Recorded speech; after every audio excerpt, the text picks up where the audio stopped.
gente conversa agora ao vivo com o Bartolomeu Rodrigues, que é secretário de Cultura e Economia Criativa do Distrito Federal. Vamos conversar sobre um assunto muito caro para todos nós brasilienses, para quem é de fora também, que é o Teatro Nacional.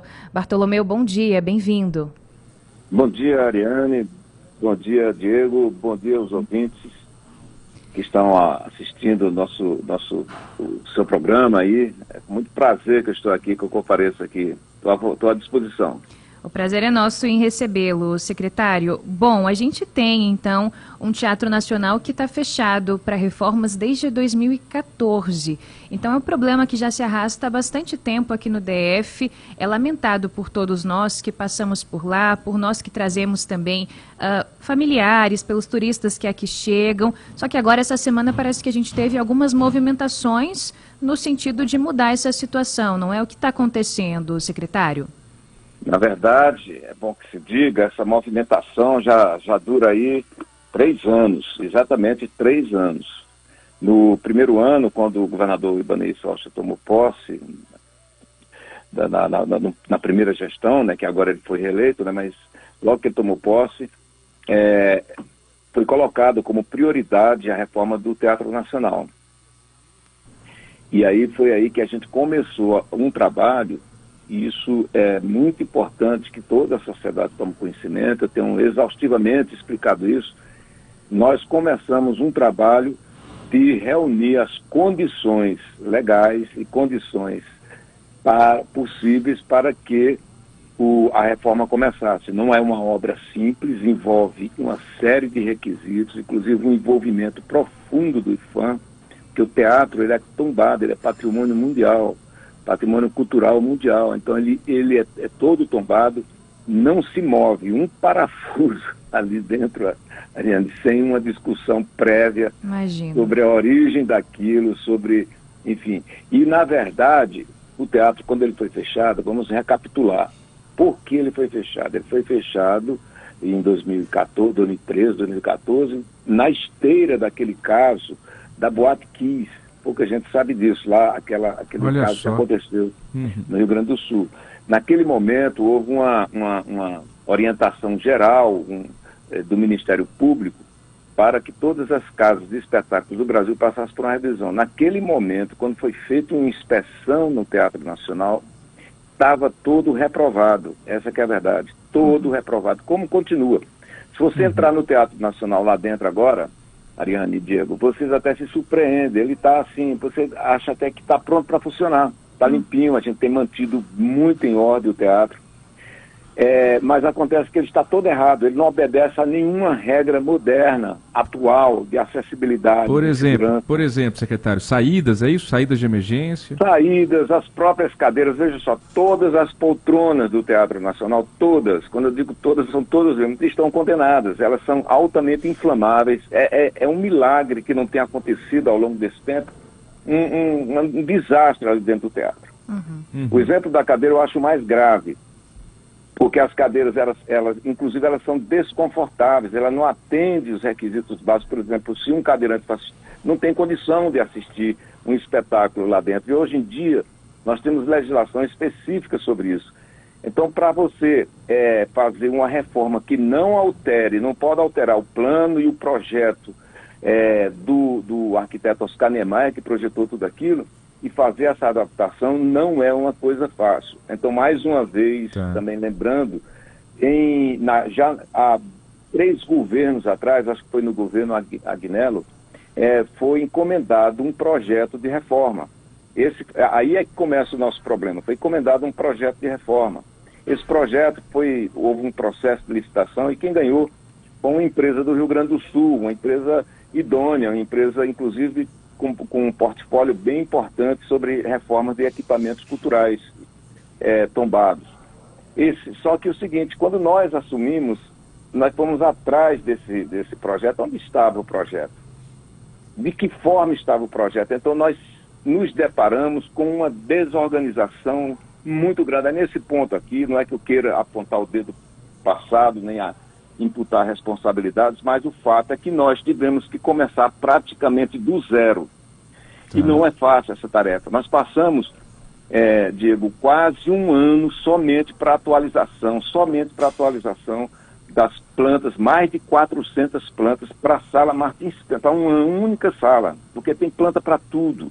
E tudo lá envolve as paredes, tem revestimentos do Atos Bulcão, é muito complexo. Eu falando assim para você, eu estou resumindo aqui, comprimindo em poucas palavras, o que foram meses e meses envolvendo muitos arquitetos. Então a gente travamos uma guerra jurídica, na verdade, porque nós fomos buscar reparação disso, fomos atrás de fazer atualização dos projetos, tudo de forma assim, é claro, não é que foi de forma silenciosa, a gente estava trabalhando, na verdade, até com muito barulho, mas assim, não estávamos naquele momento levando e mostrando que está uma obra lá dentro. Eu costumo dizer, inclusive internamente aqui na Secretaria, que a obra da reforma já começou. É porque nós estamos ainda na fase em que não aparece uma picareta,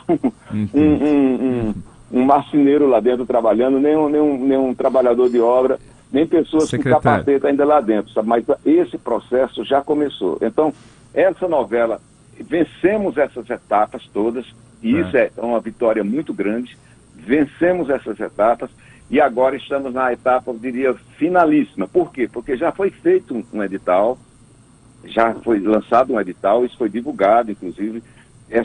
Cinco empresas participaram, sendo que dois consórcios de empresas, tá? Mas agora nós estamos na reta bem final, e o que nós vimos ontem foi exatamente a divulgação a abertura dos envelopes de preço. Perfeito. Que essas empresas apresentaram. E veja bem, é importante esclarecer o seguinte, que muitas vezes a gente fez confusão, quer dizer que quem botou o menor preço ali é quem vai ganhar. Não, é porque numa obra desse tipo não é apenas o preço que importa, é técnica e preço. Não pode ser só não é qualquer empreiteira, preço, né? Não é qualquer empreiteira que cuida de um teatro, né, secretário?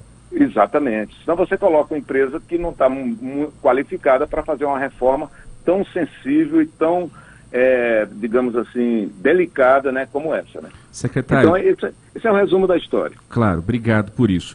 Secretário, do que o senhor falou, duas coisas me chamam a atenção. Uma, positivamente, é bom o senhor dizer para a gente, para o nosso ouvinte, que o teatro está sendo cuidado internamente, porque toda vez que eu passo ali, meu coração aperta de ver o teatro parado e de ficar imaginando as telhas de aranha, a coisa abandonada lá dentro. Então, eu particularmente fico até aliviado quando o senhor me diz que o teatro está sendo cuidado com o devido carinho ali dentro.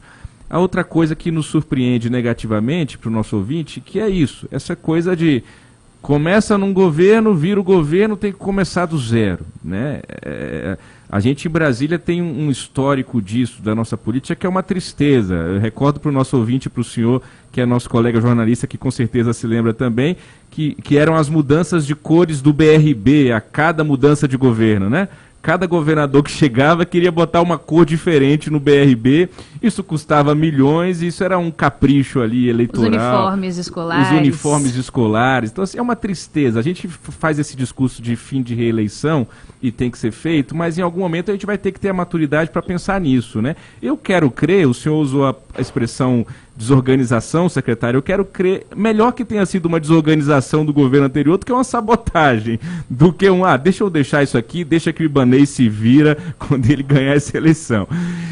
Agora, secretário, a gente vê muitas obras na cidade, de fato, durante a pandemia as obras não pararam do governo, a campanha do Ibanez, que concorreu à eleição e venceu no primeiro turno, acredita muito a essas obras, essa vitória no primeiro turno e a reeleição do governador. Agora, para o cidadão comum, para aquele que está ouvindo a gente, por mais que se compreenda que existe todo um trâmite a ser seguido, que a coisa é pública, ainda mais um lugar tombado como o teatro em Brasília, não é tão simples assim, mas o ouvinte pode estar nos ouvindo e falando assim, mas vamos, são 2, 3 anos, tudo bem que teve a pandemia, parou a vida de todo mundo, mas o senhor compreende também, né, secretário, esse desejo e esse anseio e às vezes até uma falta de compreensão de quem está nos ouvindo, de que já era para ter sido feito alguma coisa mais rápido, assim, né? Eu imagino que o senhor deva ouvir... Faz oposição a outro, aí tenta desconstruir. Eu acho que isso é um mal terrível,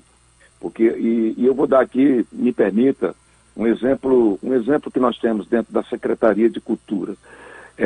Quando eu cheguei lá, um dos programas que me deixaram mais assim, até pela minha formação, Diego e Ariana, me deixaram assim sensibilizados, é um programa chamado Mala do Livro. Mala do Livro, ela é um projeto que leva livros numa espécie de um estante em formato de mala. É muito bonito, eu te convido um dia para ver isso, é muito bonito. E nós estamos presentes em todas as regionais, todas, e saímos de Brasília. Por incrível que pareça, aliás, isso não tem tido a repercussão que a gente gostaria de ter. A Mala do Livro já está em mais de 5 países de língua portuguesa, que viram o projeto e a gente está fornecendo material e tecnologia para isso. Então, é um projeto que já saiu de Brasília e aqui no Brasil ele está em Minas, está na Bahia, em São Paulo, no interior de São Paulo, em 3 cidades grandes, se eu não me engano, Diadema, ou alguma coisa assim, eu precisaria ver isso com mais calma. Um projeto de Brasília. É o seguinte, esse projeto nasceu no governo Cristóvão Buarque. Quando eu cheguei na secretaria, o projeto estava lá. O que é que a gente fez? Todo apoio, todo interesse, você, independentemente de qualquer coisa, pergunta aos servidores de carreira que esses ficam das gestões, independentemente de quem está da corrente política, essa pergunta para eles qual foi a atenção que a gestão deste governo atual deu para a Mala do Livro, por considerar que é um programa de excelência, um programa que leva cultura, leitura para as crianças, sobre as crianças em situação de famílias mais pobres, né? Então, veja bem, a gente não pode ter essa ideia de que não, isso aí foi coisa do governo Cristóvão, vamos deixar isso de lado, de jeito nenhum. Se o programa é bom, se o projeto é bom, vamos dar continuidade e dizer. E quando eu já fiz várias palestras, já fiz vários discursos para plateias e eu enalteci as pessoas que tiveram aquela ideia original de fazer esse projeto. É assim que deve ser, porque os governos passam, mas a população fica, as necessidades são permanentes, sabe? E elas não têm cor, nem partido, nem nada não. Ela na verdade, o interesse público acima de tudo. Ponto. Fecha aqui o parênteses. Eu acho que você tem toda a razão e estamos trabalhando nesse sentido. Quando eu falei, inclusive, eu já tive o cuidado de dizer, não estou querendo imputar responsabilidade, assim, porque é muito fácil você ficar sempre culpando. É porque não fizeram isso aqui, a culpa é de fulano, a culpa é de Beltrano. De maneira nenhuma, mas eu tenho que dizer, é importante dizer, até porque havia uma cobrança muito grande. Por que não já começou? Não é simplesmente começar uma obra. Por que é tão difícil começar uma obra? Bom, é tão difícil, primeiro, por ser o Teatro Nacional. Segundo, por ele ter uma série de requisitos que exigem que esteja tudo certo. O terceiro é que nós temos órgãos de controle hoje, em dia, muito mais atuantes e por conta disso, inclusive, quando nós lançamos o edital, só lembrando, quando nós lançamos o edital, isso foi a coisa de 4 meses atrás, este ano, logo em seguida teve que parar o processo por 2 meses ou mais, me lembro bem, por conta de uma suspensão, um embargo que foi colocado pelo Tribunal de Contas do Distrito Federal. Isso paralisou tudo, porque o tribunal fez uma série de questionamentos. Está certo em fazer. Fez uma série de questionamentos tão complexos que a gente teve que parar tudo e ficar mais de mês debruçado sobre aquilo para responder ao tribunal. Porque senão depois, Diego, aí se começarmos a fazer de forma errada, aí lá na frente eu vou responder, o governador vai responder, os responsáveis, quem botou a assinatura disso, vai responder. E esse é um outro grande problema hoje da gestão pública. O gestor hoje, aquele gestor honesto, aquele gestor que trabalha, ele trabalha de certa forma preocupado, porque a via de regra, a situação da administração pública é essa, sabe? As pessoas, muita gente age de má fé mesmo. Mas eu quero assegurar com isso, veja bem, e aí, para a gente, inclusive, contrabalançar isso, é por isso que a gente tem agido com muita transparência, tenho recebido vários setores de entidades que acompanham o processo de reforma Teatro Nacional, não temos sonegado informação. Entrevista como essa que eu estou dando para você é mais uma oportunidade de a gente explicar. Mas o serviço público tem seu lado muito positivo, porque ele é público, ele serve à sociedade, mas para quem tem, por exemplo, uma formação, eu que venho da iniciativa privada, eu me assusto também, Diego. A gente se assusta, poxa vida. Eu tenho um exemplo bem, se eu tiver um tempinho aí, bem engraçado de contar. A gente tem mais pergunta para fazer para o senhor. A gente não está lhe cortando, porque a nossa tática aqui é não cortar entrevistado, mas a gente tem mais pergunta. Mas me corta, porque eu sou danado para engatar uma primeira, uma segunda, e se alguém não... Conclui o raciocínio, secretário, sem problema. Mas eu tenho uma historinha engraçada, que quando eu assumi, tinha uma bandeira do Brasil na minha mesa e uma bandeira do Distrito Federal, que existe uma determinação legal que você tem que pôr. Eu sou um servidor público e atrás da gente tem que ter os símbolos nacionais e do local. Aí o seguinte, eu disse, por que está aqui em cima da minha mesa? Não é porque tem aquele varão, né, para hastear a bandeira e colocar num pedestalzinho que fica no chão. Faltava aquilo. Aí eu disse, tudo bem, e cadê o varão? Disse, nós não temos disponíveis, então a gente está fazendo uma licitação para comprar. Olha, Diego, só para resumir, foi quase um ano para esse varão chegar. Nossa. Imagina. Eu morria de rir. Era mais fácil ter pegado um bambu ali na esquina, né? Eu dizia assim, gente, eu trago lá de casa, senão não pode. Eu digo, eu vou comprar ali. Eu mando o marceneiro fazer. O senhor riu de nervoso, certeza, porque a gente também está rindo de nervoso aqui. Não, quando eu entrava lá e fazia brincadeiras com esse varão lá, o pessoal morria de rir. Até que um dia, quando chegou, vamos fazer uma solenidade para inauguração. Meu Deus. Mas isso é um retrato da realidade. Ô secretário, então assim, só para a gente deixar bem claro aqui, pelo que a gente pôde captar, existem dois processos diferentes. Se eu estiver errado, por favor, quando eu terminar, me corrija. Um referente, por exemplo, à Sala Vila Lobos, que vai ser aí tocada a reforma a partir de uma parceria feita com o BRB, da ordem inclusive de 50 milhões de reais o orçamento. E a outra seria a licitação para as obras gerais. E é para essa que as empresas, então, as duas empresas, fizeram suas propostas e agora vocês estão analisando, é isso? Não, você não está errada, mas eu preciso explicar melhor. Tá. A reforma do Teatro Nacional, por ela ser muito grande e muito complexa, o Teatro Nacional, para ele ficar todo reformado, vai ser uma obra assim... Eu vou falar aqui estimativa, isso não é nós não temos isso assim na ponta do lápis, não, é estimativa, mas vai custar mais de 200 milhões de reais. Então, por conta disso, nós fatiamos, foi feito um fatiamento, porque é o seguinte, o Teatro Nacional compreende o complexo do teatro todo, inclusive jardins lá de fora, aqui dali é tombado também, aqueles jardins são do Bulemax e tal, e compreende três salas, três salas, um foyer, que é muito conhecido, é um equipamento, como se fosse a parte, e uma cobertura também, que é muito importante. As salas são a Sala Martins Pena, a Sala Vila Lobos, que é maior do que a Martins Pena, inclusive, e a Sala Alberto Nepomuceno. Tem 3 salas ali dentro. Então, veja bem, 3 grandes salas. Aí a Alberto Nepomuceno ela é menor, bem menor, mas a Sala Vila Lobos e a Martins Pena é que ocupam o maior espaço. Então nós fatiamos, começando pela Martins Pena. Agora, por que começando? Então essa licitação é para a reforma da Martins Pena. Tá. Certo? E aí sim, nós temos já o dinheiro assegurado, porque essa já foi orçada.